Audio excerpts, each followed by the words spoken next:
ಒಡಿಶಾದ ಭುವನೇಶ್ವರದಲ್ಲಿ ನಡೆಯುತ್ತಿರುವ 40ನೇ ದೇಶೀಯ ಜೂನಿಯರ್ ಆಟೋಟ ಕೂಟದಲ್ಲಿ ವೈಷ್ಣವಿ ರಾವಲ್ ಮತ್ತು ಚಿರಂತ್ ಅವರು ಬಂಗಾರದ ಪದಕವನ್ನ ಗೆಲ್ಲುವುದರೊಂದಿಗೆ ಕರ್ನಾಟಕವು ಪದಕ ಪಟ್ಟಿಯಲ್ಲಿ 3ನೆಯ ಸ್ಥಾನದಲ್ಲಿದೆ.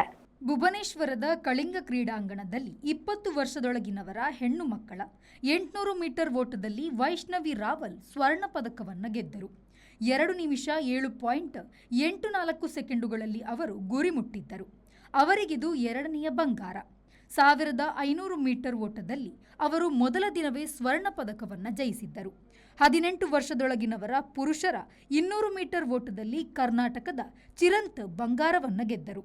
ಅವರು 21.81 ಸೆಕೆಂಡುಗಳಲ್ಲಿ ಗುರಿ ಮುಟ್ಟಿದ್ದರು. ಇವರಿಗೆ ಕೂಡ ಇದು 2ನೆಯ ಪದಕ. ಅವರು ಮೊದಲ ದಿನ ಬೆಳ್ಳಿ ಪದಕವನ್ನು ಗೆದ್ದಿದ್ದರು. Bureau report, V4 news, Bhubaneswar.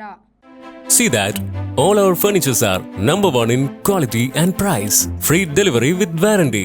Think luxury, live luxury. Free delivery with warranty. Tamam finest quality at affordable price. Tamam Furniture World, Uppala, Bandiyod, Udyawar. Now at Mangalore.